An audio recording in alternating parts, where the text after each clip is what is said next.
Okay, we are heading over to get our tickets to go do the D23 Country Bear Jamboree event. You excited? We get to see it. I know. I know the media got to see it in the last 2 rows with some cast members, but we get to see it before the general public in person. It's not on video, but in person. So I'm excited about that. Look at that. And it's got a guitar pick.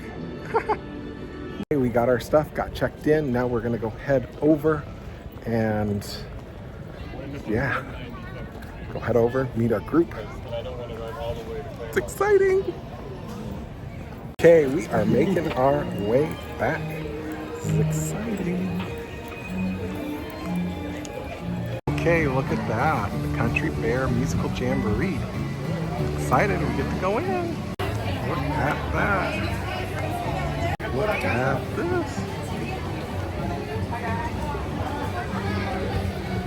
Look at that. Okay.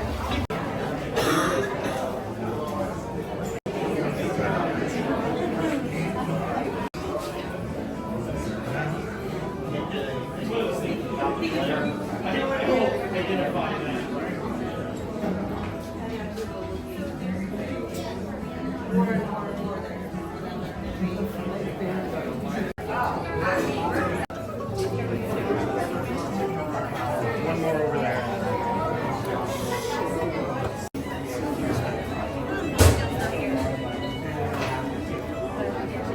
I told her she can go ahead and watch it.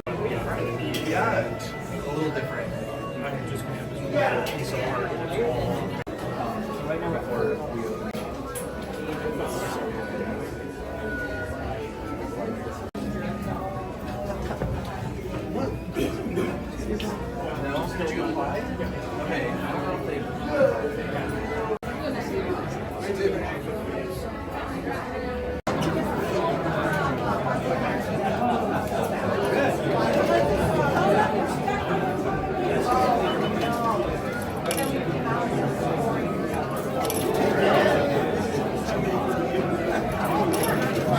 So here are the pressed pennies that you get. Look at that. Here we go. Okay, look at that. Look at that.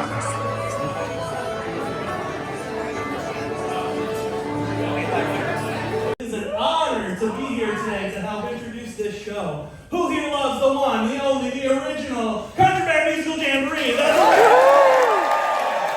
All right, we have a heck of a show here for all of you tonight, and in fact, I'm going to turn it over to 2 of my friends. I've got my pal Stephen Vagnini from the Walt Disney Archives. And Mr. Ken Richie to tell you a little bit more about this show. Boys, stay with me. Well, howdy, folks. Howdy. I always wanted to do that. How's everyone this evening? Great. All right, well, welcome to Grizzly Hall, home of the one and only original Country Bear Musical. The musical of the Country Bears. By a show of hands. Woo! How about a show of clapping and stomping?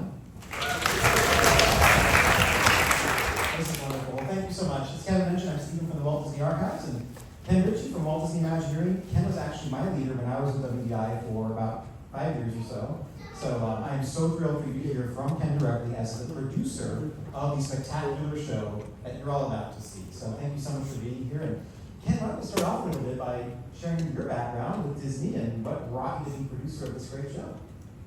I have been a Disney fan my entire life. I grew up in the 70s and 80s watching the wonderful world of Disney movies. I knew when I was in high school and I saw Mickey Mouse standing on Spaceship Earth that I had to be an Imagineer. And I didn't give up until I made that dream a reality in 2002 when I started working as a mechanical engineer for Walt Disney World. And then transitioned to Imagineering in 2013 as the manager of technical show quality for the Walt Disney World Resort under Imagineering. One of my roles as that manager of technical show quality is to lead the refurbishment of our audio and animatronics across property. and I've done a number of projects like that. And the bears, I had been pushing for the bears to be refurbished before COVID. And then we heard this project was coming, and so wanted to align that refurbishment with the project. And then I went to the leader, because I'm very passionate about the Bears and a huge fan of Mark Davis and Exitance. And I was like, can I please produce this show? So, and that's how I ended up as the show producer. You're in the right place at the right time. All right, the right cast of Bears here. All right, well, so one thing that we'd like to do is share a little bit of the history and heritage of the Country Bears themselves, and then really dig in and talk about the nitty-gritty about the show. So if you'll indulge me for just a moment, I want to share a little bit about background that goes back to Walt Disney himself. Now, some of you may be aware that the Country Bears weren't originally intended to be part of the Magic Kingdom. In fact, they were initially conceived for another Disney project. Does anyone here know what that project might have been? Mineral King Ski Resort. Yeah, Disney was in the mid-late 1960s looking at potentially creating a ski resort in the Mineral King Valley in California. For a variety of reasons, it never actually materialized. But this year-round resort with skiing and fishing and just enjoying the great outdoors, if you will. Walt envisioned a maybe 30 to 50 acre alpine style village, and then there would have been entertainment, lodging, some entertainment, and with that, Walt had an idea for a bear band. These bears that came out of the woods that Disney taught to be entertainers. And from that spark of idea that Walt had, he brought it to one of his top Imagineers, Mark Davis, who you just mentioned. Mark had a long history with animation prior to joining the Imagineering team. If you know characters like Cruella de Vil, Maleficent, Tinkerbell, these are ones that Mark really brought to life through his animation style. And what a perfect skill to bring to 3D, right? From the subtlety to the extravagant theatrical performances, Mark really had the breath to create convincing personality animation. So Walt said, why don't you go ahead and work on this bear band concept? Fast forward to maybe November of 1966, and Walt Disney makes a very special visit to Walt Disney Imagineering, then known as WED Enterprises, if you weren't aware of that. And Walt had been in and out of the hospital at the time, and he was very eager to see the status of many of these projects at the studio and at WED. Mark showed some of these bear sketches as part of that visit, and Walt's looking at this small bear with a big tuba and all these other amazing little sketches of instruments of all kinds and bears of all kinds, and we'll talk about that bear with the tuba later. And Walt let out the biggest laugh that Mark had heard in quite a while. And about 4 weeks later, we lost Walt Disney. So we go back to that time and really consider that moment to be Walt's last laugh, as it's known, is the idea for what will become the Country Bear Jamboree. So how great that show continues to live on.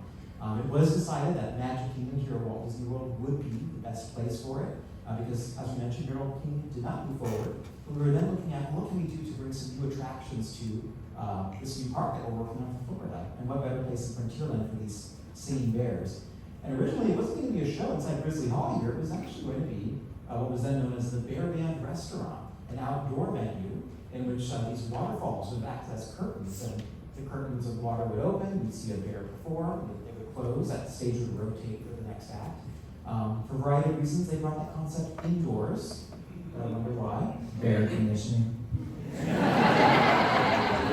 They're previewing the show that we're about to see, I think, with those bear puns. Over-ear bear puns.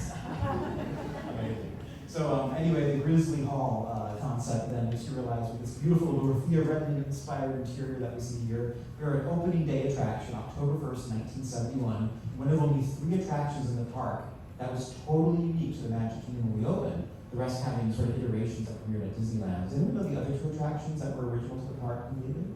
Mickey Mouse Review. Mickey Mouse Review, for those of you who know. Presidents. Is that John? Hey John, how are you? Biggest Mickey Mouse Review fan in the world. I knew it was you from the attraction. All the presidents is the other, absolutely. So Country Bear would be better. But does he know the 3 calves in Mexico? My team took those from Tokyo and put them back in Mexico. They were from the original Mickey Mouse Review. He's a cast member, so. Very knowledgeable. Any trivia, John? Want to go up here and do some trivia? You're a paying guest. So with that, very excited. 50 years later, the Country Bears, 50 plus years later, they're still here and singing brand new songs. And Ken, you mentioned how much you love the show, how much you want to be part of this. What do you think is so special about the Country Bears that lets them endure and entertain so many years later? For me, it's the Country Bears being a classic, having Mark Davis and Exitencio involved, it felt, to me, it's always felt like an immersive cartoon. Like I was living out Saturday morning cartoons with the hookiness and the banter and the laughs, and that's what resonated most with me with the show. Kind of a three-dimensional version of that entertainment, right? It goes right back to the whole idea of the animation, it's just three-dimensional animation. But Ken, you know, when you work on a show like Country Bears, it has such a huge fan base. Yes? Yeah! I'm sure there's absolutely no pressure at all on you to do it right?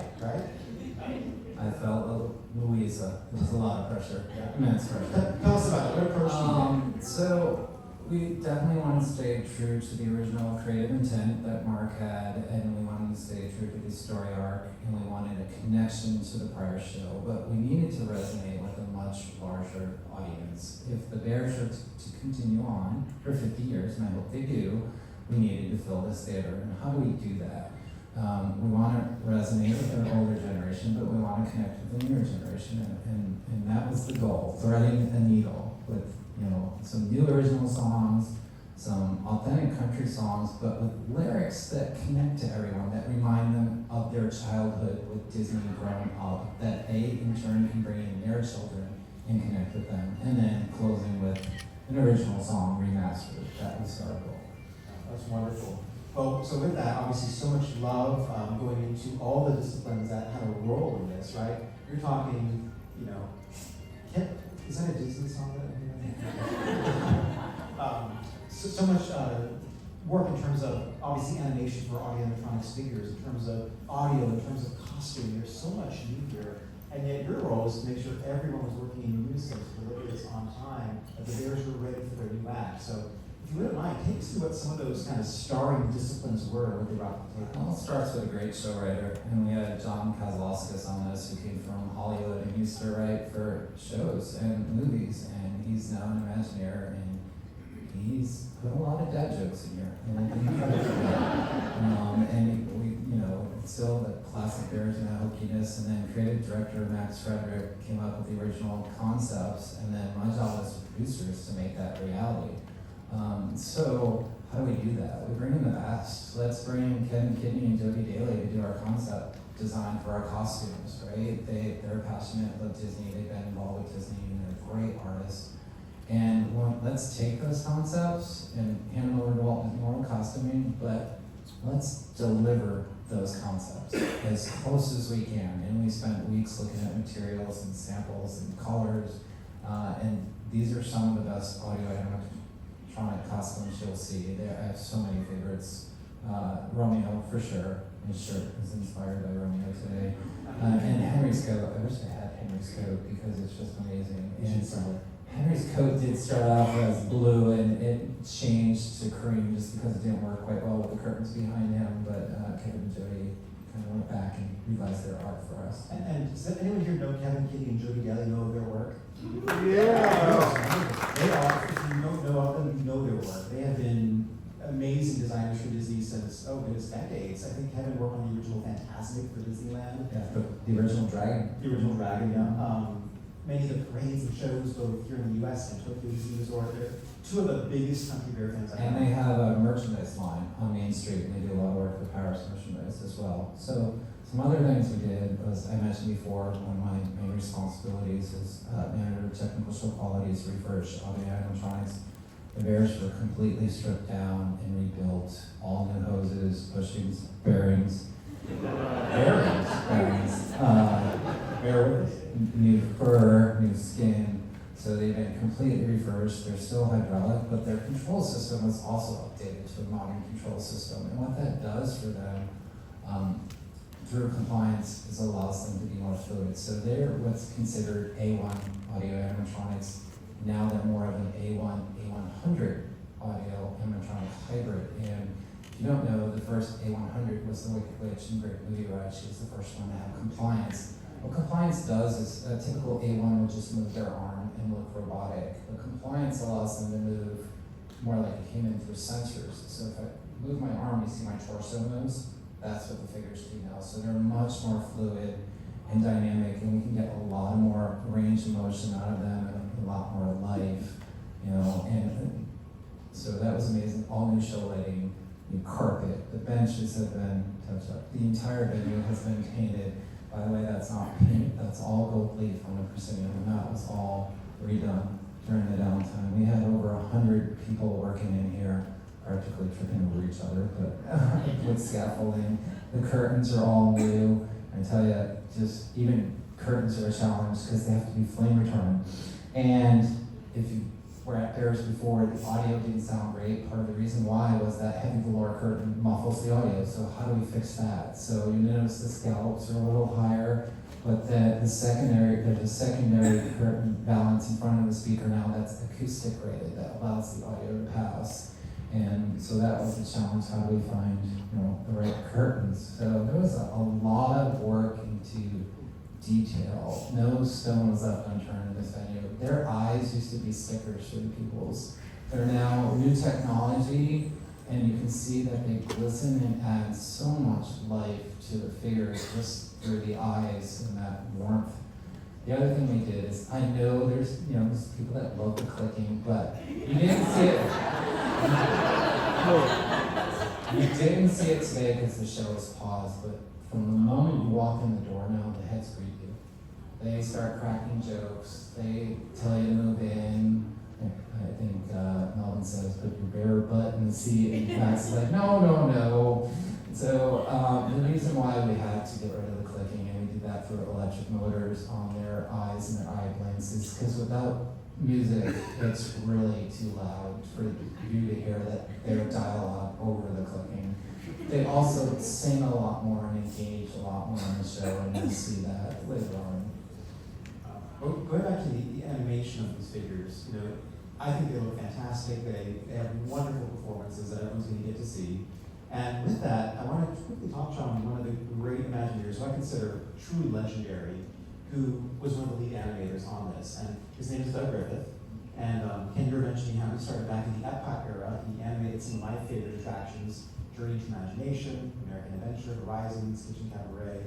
He even did the 1992 version of the original show when it came back. And so the version of Country Bear I grew up with was Doug's work in many ways. Tell us about Doug and then you brought this. Doug's just phenomenal. He animated the Lasso in American Adventure. That's all Doug. He animated the fighting pirates in Disneyland Paris, Pirates of the Caribbean. And the Wicked Witch. In the Great Movie Ride, that was originally his animation. He's been around for 30 plus years and he's phenomenal. He came from the animation studio, so what better person to understand animating figures than a 2D animator? And he's a wizard on the old console. And I knew I had to have him on this project. I worked with Doug on updating the Auctions Union. I worked with him on Hall of Presidents for 2 updates. And I'm like, I want Doug.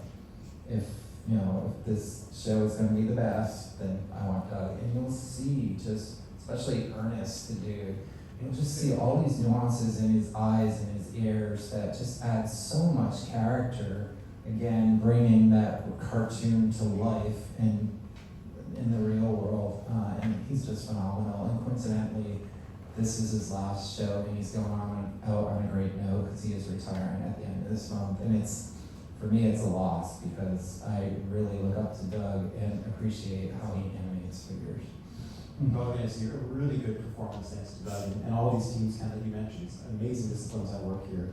Now let's talk about music for a little bit because that's such a huge part of this, right? Yeah, so again, I said earlier, we wanted lyrics that resonate with multiple generations and connect, but we really wanted to stay authentic country bears, right? So how do you do that? Well, you bring in the best. 10-time CMA Musician of the Year, Matt McAnally, who was phenomenal, huge country bear fan himself, to recompose the music, the bass music, in various country genres.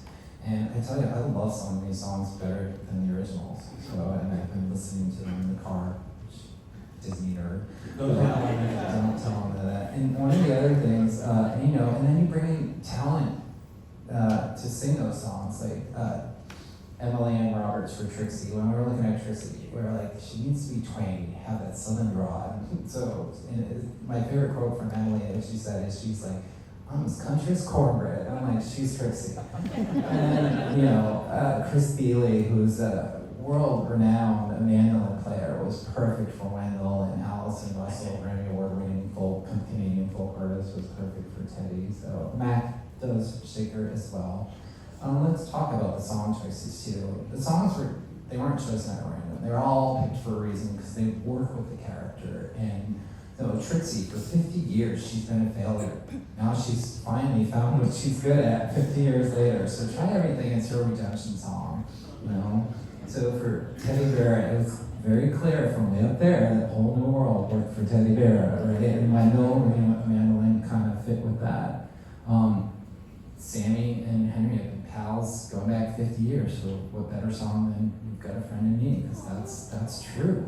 That brings with them. And you know, Big Al, he needs something slow, and they can draw out, and you know, do that. So that, remember we worked for Big Al, and for It's not a farewell tour. you know, and when I think of, you know, we wanted to put, again, multi-generational, when we're looking at Frozen, I was like, you know, we really don't want Elsa, we don't want Teddy and Elsa dressing Let It Go, we want to stay in the country. So when you think of Kristoff and Sven and that goofiness and that wackiness, that's the Country Bears, and that's why we picked for Shaker, that's why we picked Fixer Upper, I'm sorry, and have the heads, the deer, sing along with Shaker. That was like Sven and Kristoff, and it's just, yeah, it's great. Yeah. So every song was picked for a reason, and they were picked to go across multi-generations from the 70s through the 2000s. So the other thing you'll notice is, and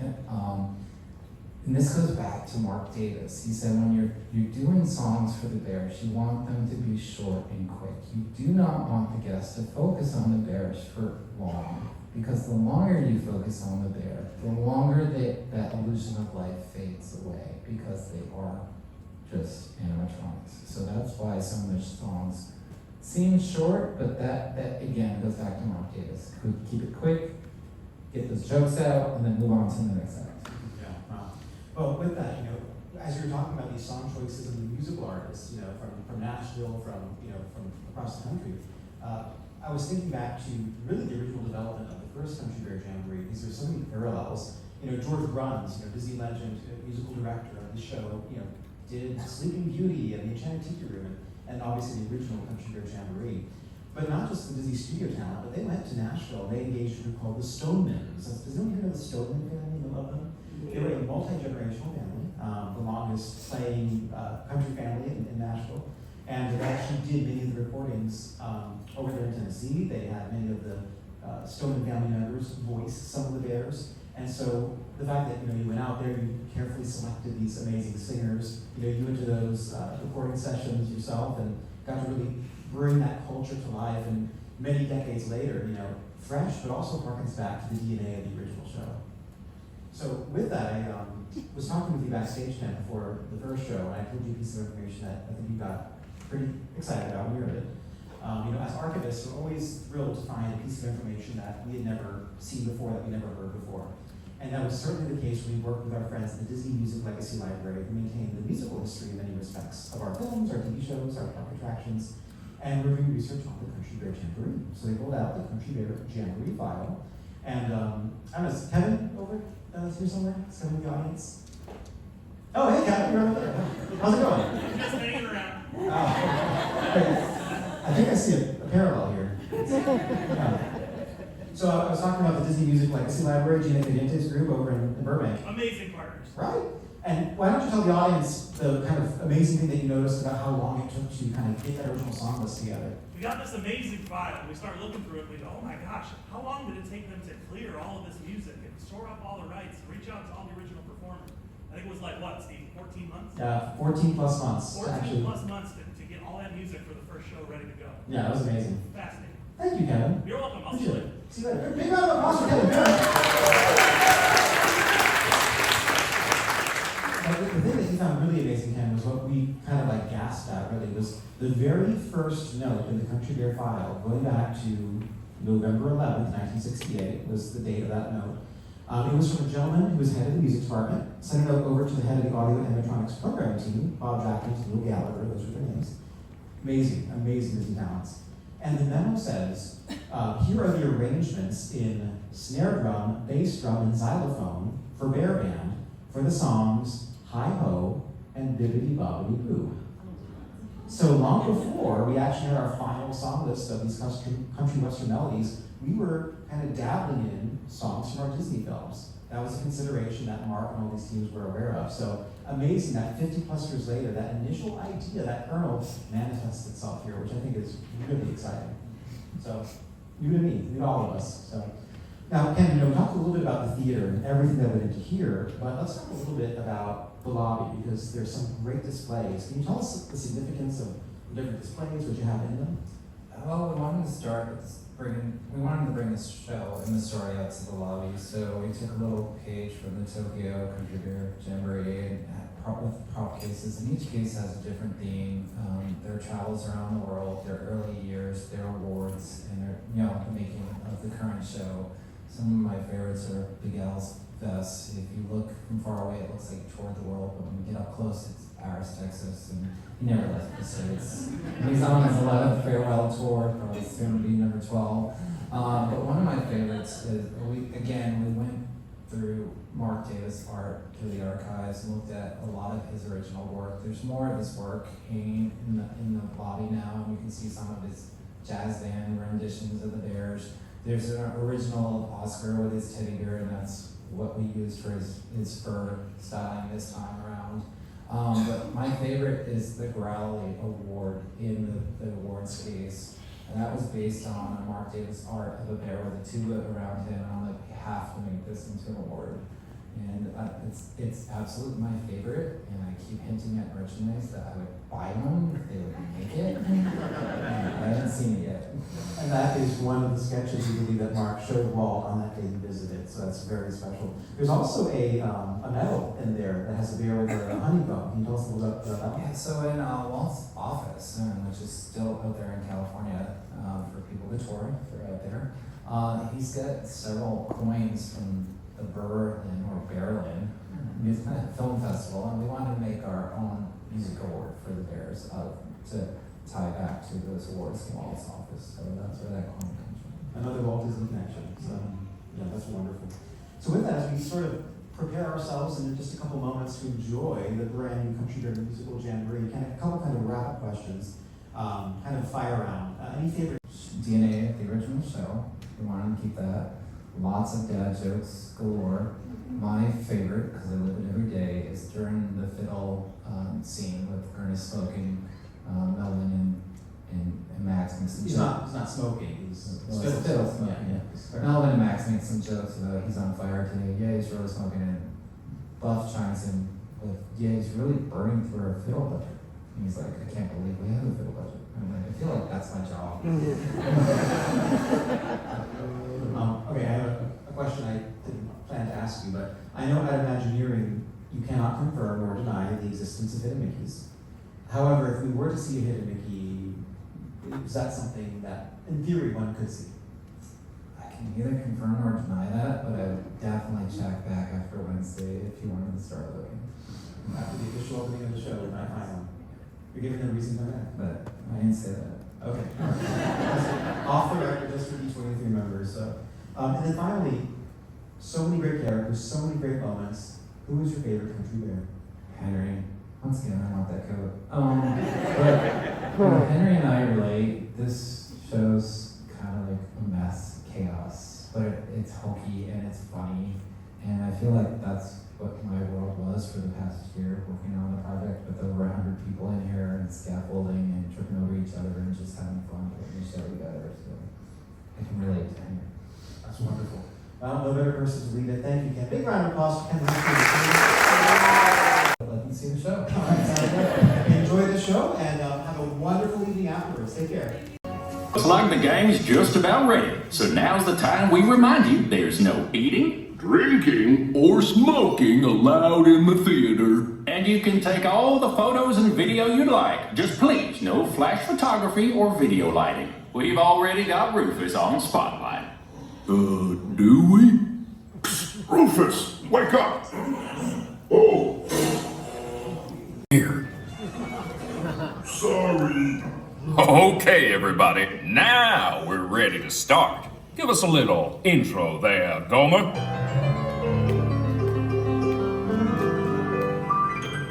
Howdy, folks. Welcome to the one and only original Country Bear Musical Jamboree, featuring a wild and woolly assortment of grizzled old grizzlies singing a little country, a little western, and a whole lot of everything in between. So get those paws tapping and those claws clapping for 5 bears who need no introduction, but I'll give them one anyway. Let's hear it for the 5 Bear Rugs! Hit it, boys!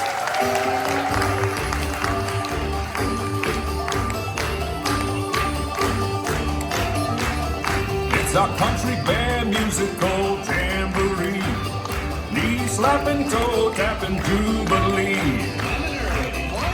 No time to even hibernate. After all our years together, I can still barely wait for our Country Bear Musical Jamboree. Settle in. Bring all your friends. We've got some fair square dancing. Most fun I had since I crawled out of the den. It's our Country Bear Musical Jamboree.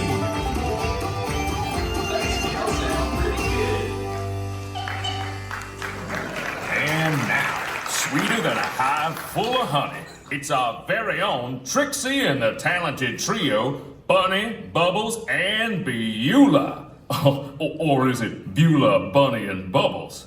Well, any way you count it, they're triple the fun.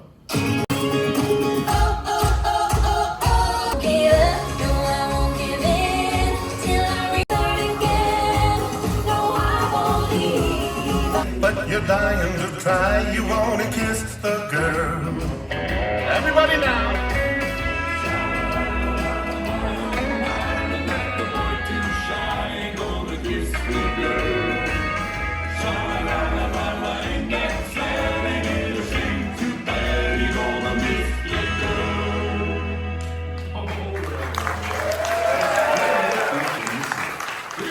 You're making me hungry. Not me, I'm stuffed.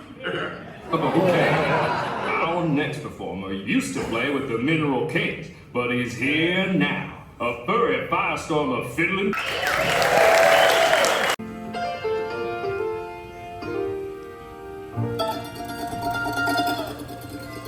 Where'd he come from? I can show you the world, shining, shimmering, splendid. Tell me, princess, now when did you last let your heart decide? I can open your eyes, take you wonder by wonder, over, sideways, and under. Honey, magic, carpet ride, a whole new world, a dazzling place I never knew. But when I'm way up here, it's crystal clear that now I'm in a whole new world with you. Y'all swing by and see me sometime. I would, but I'm scared of heights. And I'm scared of swing. It might surprise you to learn that our next performer is still an eligible bachelor. Is it the clumpy? Or the pear-shaped, square-shaped weirdness of his feet. And though we know he washes there, He always ends up sort of smelly. but you'll never meet a fella who's as sensitive as sweet. Everyone's been a fixer-upper, that's what it's all about. We need each other to raise us up and round us out. Everyone's a bit of a fixer-upper, but when push comes to shove, you don't need a fixer-upper, fixer that'll fix a fixer-upper. It's true love.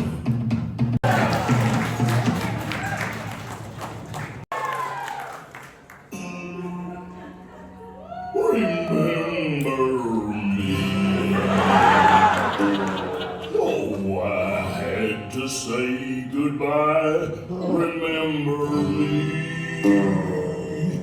Just don't let it make you cry.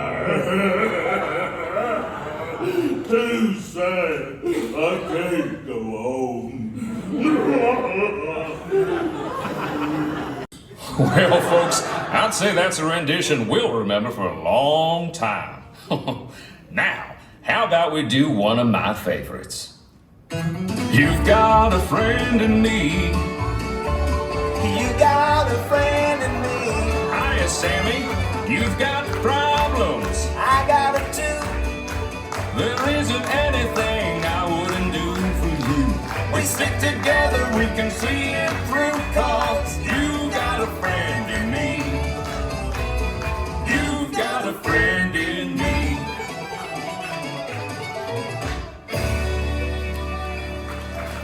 friends out there to join us for the finale. Great idea, Sammy. Hey, gang, hit it! Look for the bare necessities, the simple bare necessities.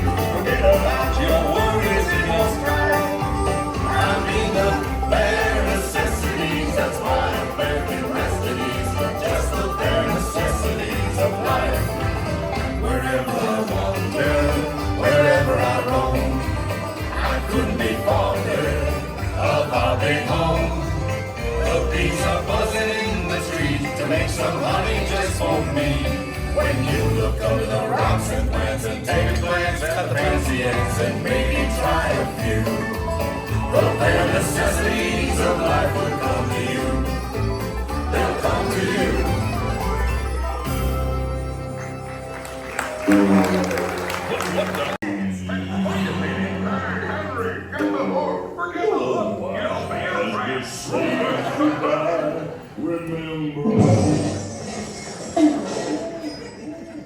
As you can see, we're still barely keeping it together.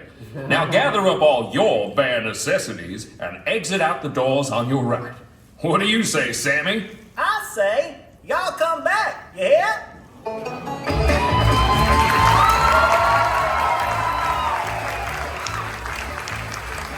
hope that you'll be coming back again. That you'll drop in and see us now and then. We've done our very best to please you, just the bare necessities. We hope that you'll be coming back again. Come again, come again. Welcome back, and always out to see you. It's fine. We hope that you'll be coming back again. That you'll drop in and see us now and then. We had such fun, we're gonna cry. We hope the bears say goodbye. We hope that you'll be coming back again. That was awesome. I loved it. Until next time.